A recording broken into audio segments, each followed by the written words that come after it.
চল্লিশের দশকের দিকে পা বাড়িয়েছি আমরা। ভারতবর্ষের বুকে 40-এর দশক ছিল দ্রোহের দশক। স্বাধীনতা সংগ্রামের উত্তাল আন্দোলন, নৌ বিদ্রোহ, নেতাজির আজাদ হিন্দ ফৌজ গঠন, দ্বিতীয় বিশ্বযুদ্ধের পটভূমিকায় ভারতবর্ষের বুকে তখন রচিত হচ্ছে আন্দোলন আর সংগ্রামের এক নতুন অধ্যায়। আর এই আন্দোলন সংগ্রামের মধ্যে দিয়েই এমন এক কিংবদন্তি উঠে এলেন, যিনি তার পরের প্রায় 5টা দশক বাংলা তথা গোটা ভারতবর্ষকে সুরের জাদুতে আচ্ছন্ন করে রাখবেন। সলিল চৌধুরীকে ছাড়া বাংলা আধুনিক গান নিয়ে কথা বলা প্রায় অসম্ভব। আমরা ওনার গানে অবশ্যই আসব, তবে ওনাকে কেন্দ্র করে সেই 40-এর দশকের একটা মজার গল্প বলার লোক সামলাতে পারছি না। সলিলবাবুর তখন 23-24 বছর বয়স। কিছু অসামান্য গণসঙ্গীত বানিয়েছেন ঠিকই, কিন্তু গণনাট্য সংঘের বাইরে তেমন নাম হয়নি। এই সময় সলিলবাবু তার কিছু সৃষ্টি নিয়ে গেলেন হেমন্ত মুখোপাধ্যায়ের কাছে, তাকে দিয়ে গান করাতে চান। হেমন্তবাবু শুনলেন, কিন্তু রেকর্ড করার জন্য তেমন পছন্দ হল না। গানগুলো কেমন যেন কবিতা কবিতা শুনতে। বললেন, কবিতা কবিতা লাগছে। ভগ্নহৃদয়ে সলিলবাবু ফিরেই যাচ্ছিলেন, হঠাৎ কি মনে হয় একটা শেষ গান শুনতে চাইলেন। বললেন, এই শেষ, এটা পছন্দ না হলে আর অনুরোধ করব না। শুনেই হেমন্তবাবুর পছন্দ হয়ে গেল। আর তারপরের ঘটনা তো ইতিহাস। সলিল চৌধুরীর সুরে 1949 সালে হেমন্ত মুখোপাধ্যায় পুজোর গান রেকর্ড করলেন কোনো এক গান বধূ। তারপর থেকে হেমন্ত সলিল জুটি মুগ্ধ শ্রোতাদের কত যে অবিস্মরণীয় গান উপহার দিয়েছেন তার হিসেব নেই।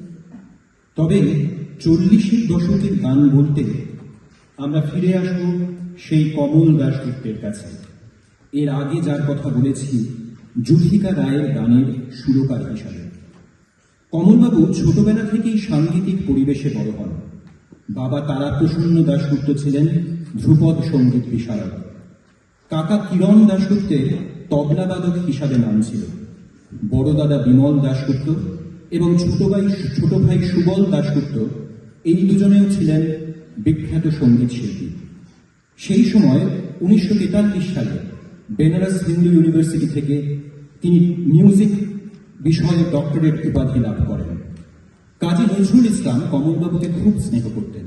কেউ কেউ বলেন, নজরুল নাকি নিজের গানের খাতা কমলবাবুকে দিয়ে বলতেন, যে গানে ইচ্ছে সেই গানে সুর করার কথা।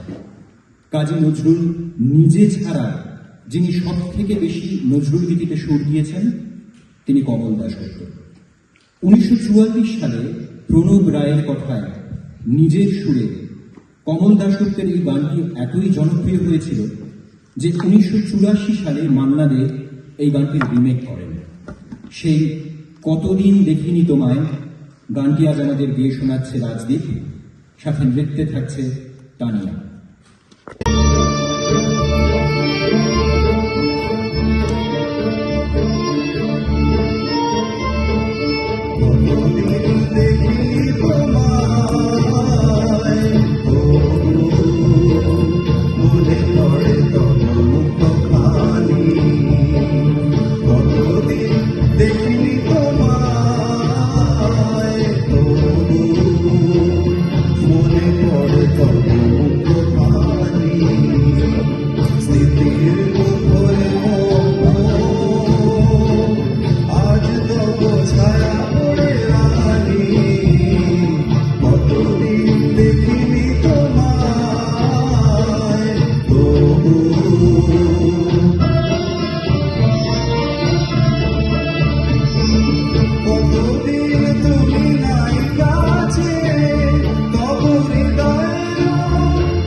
দেখিনি তোমায়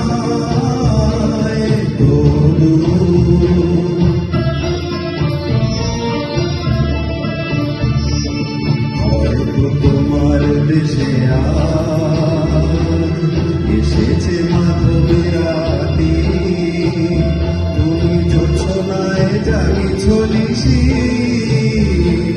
সাথে লয়ে নূতন সাথী। হয়তো তোমার দেশে আজ এসেছে মাধবী রাতি, তুমি জোছনায় জাগিছ নিশি, সাথে লয়ে নূতন সাথী।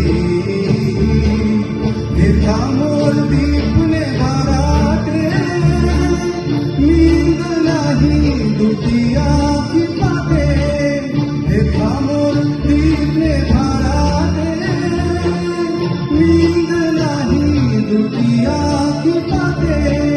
প্রেম সে যে মরিছি তাহায়, এ জীবনে সেই শুধু মানি।